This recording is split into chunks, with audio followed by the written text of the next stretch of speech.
بسم اللہ الرحمن الرحیم، السلام علیکم ورحمۃ اللہ۔ پہلے شہباز حکومت کی جانب سے کچھ استعفے سامنے آئے کابینہ سے،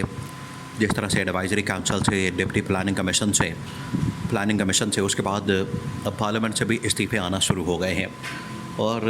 جو پہلا بڑا استعفیٰ آیا ہے وہ ہے اختر مینگل کا۔ اختر مینگل جو کہ BNP کے سربراہ ہیں، ان کی جانب سے یہ استعفیٰ آیا ہے، اور ان کو منانے کے لیے حکومتی ٹیم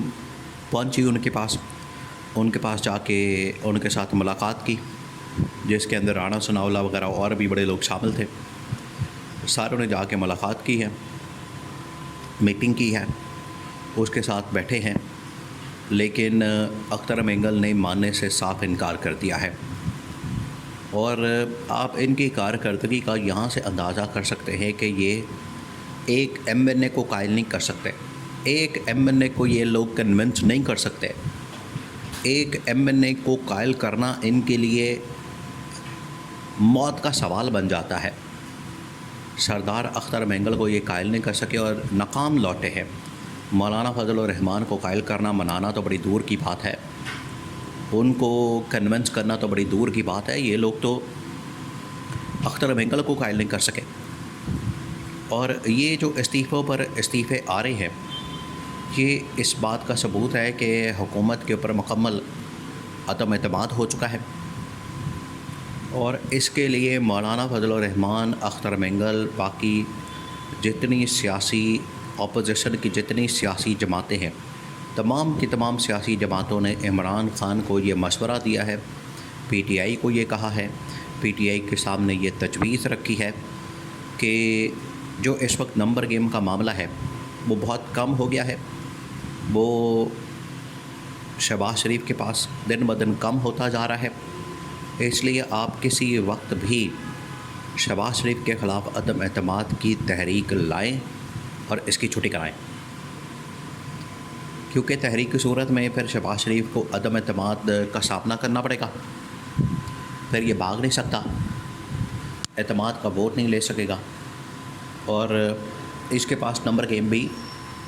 اب کم ہوتی جا رہی ہے دن بدن۔ یہ اختر مینگل کے استعفے کے بعد مزید استعفے بلوچستان سے، پنجاب سے، سندھ سے آنے ہیں، اور ایسے لوگ جو کہ اس حکومت سے تنگ ہیں۔ دیکھیں، یہ ایک جعلی حکومت ہے،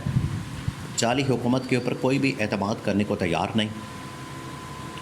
اور اختر مینگل کے بعد مولانا فضل الرحمان کی جانب سے جو باتیں کی گئی ہیں وہ اس بات کا ثبوت ہے کہ اس حکومت کی وجہ سے اسٹیبلشمنٹ کو بھی نشانہ بنایا جا رہا ہے، اس حکومت کی وجہ سے اسٹیبلشمنٹ کے اوپر بھی ٹارگٹ کیا جا رہا ہے، اسٹیبلشمنٹ کو بھی اس میں نشانہ بنایا جاتا ہے۔ تو اسٹیبلشمنٹ تو یہ افورڈ نہیں کر سکتی کہ حکومت کے چکر میں وہ اپنے اوپر تنقید کروائیں، حکومت کے چکر میں وہ تنقید کا سامنا کریں، وہ یہ برداشت نہیں کر سکتے۔ اس وجہ سے جو GSQ کے اندر کور کمانڈرز کانفرنس ہوئی ہے، اس کے اندر دو ٹوک انداز میں بتا دیا گیا ہے کہ ہمیں اس حکومت سے اپنے آپ کو علیحدہ کرنا پڑے گا، اپنے آپ کو اس سے الگ کر کے معاملات کو آگے بڑھانا پڑے گا، اور جتنی دیر تک ہم اس حکومت کے ساتھ جڑے ہیں، جتنی دیر تک ہم اس حکومت کے ساتھ کھڑے ہیں، اتنی دیر تک ہمیں بھی نشانہ بنایا جائے گا۔ اب مولانا فضل الرحمان کی جانب سے اور اختر مینگل کی جانب سے اور قومی اسمبلی کے اجلاس کے دوران جتنی اس وقت اپوزیشن کیا، بلکہ پیپلز پارٹی کی، اب دیکھیں آصف بھٹو کی جانب سے قومی اسمبلی کے اندر جو تقریر کی گئی وہ براہ راست نون لیگ کے اوپر تنقید تھی۔ انہوں نے کہا کہ ملک کے اندر اتنی لوڈ شیڈنگ ہوتی ہے، ملک کے اندر اتنی تباہی پھیر گئی ہے، ملک کے اندر مہنگائی ہے، ملک کے اندر بے روزگاری ہے، ملک کے اندر سرمایہ کاری کوئی نہیں ہے، ملک کے اندر زیرو انویسٹمنٹ ہے، ملک کے اندر کاروبار بند ہو رہے ہیں، لوگ بیچارے بے روزگار ہو گئے ہیں، اور لوگ ملک کے چھوڑ کے جا رہے ہیں۔ آپ کی ان پالیسیوں کی وجہ سے ملک جو ہے وہ تباہ و برباد ہو چکا ہے۔ اور یہ بات کون کر رہا ہے؟ یہ نون لیگ کی جو اپنی اتحادی جماعت ہے پیپلز پارٹی، اس کی اہم ترین رہنما آصف زرداری کی بیٹی بلاول بھٹو کی بہن آصفہ بھٹو یہ بات کر رہی ہے۔ اگر کوئی اور تیجا چوتھا آدمی بات کرتا چلے، اس بات کو نظر انداز کیا جا سکتا تھا، لیکن یہ تو آصفہ بھٹو جو بات کر رہی ہے وہ تو پیپلز پارٹی کی پالیسی لائن ہے، وہ تو بلاول بھٹو کی یا آصف علی زرداری کی پالیسی ہے، وہ ان کی جانب سے بیان کی گئی ہے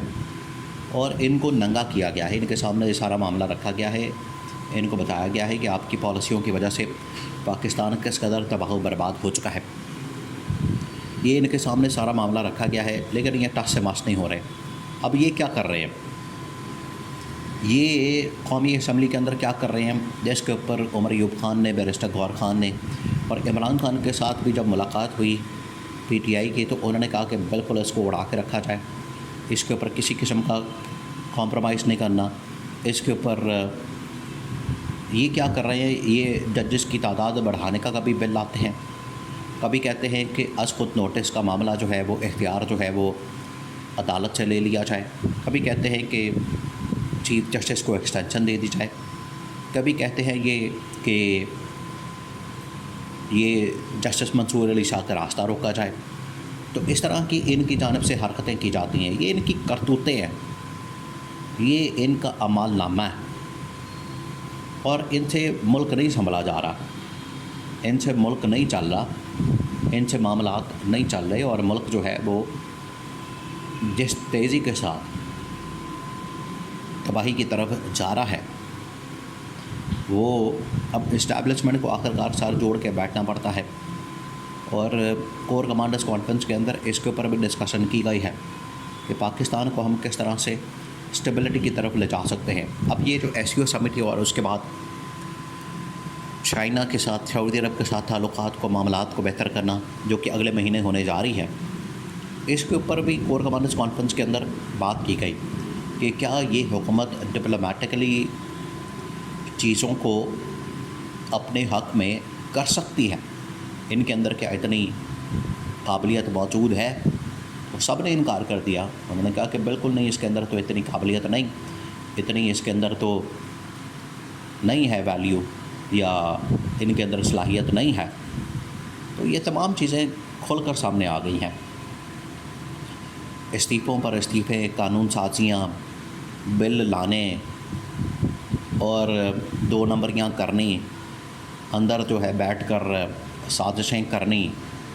عمران خان کو کس طرح سے جیل میں رکھنا ہے، صرف ان کا مطمع نظر یہ ہے، اس کے علاوہ یہ کسی چیز کے اوپر بھی کام نہیں کر رہے اور ان سے کام ہو ہی نہیں رہا۔ اب ان کو سمجھ نہیں آ رہی کہ اب کیا کیا جائے۔ آج آ کے ان کے پاس جو ایک راستہ بچتا ہے کہ مذاکرات کر لیا جائے۔ بھائی آپ کے ساتھ عمران خان مذاکرات نہیں کر رہے، وہ تو آپ کے پیچھے پڑا ہوا ہے،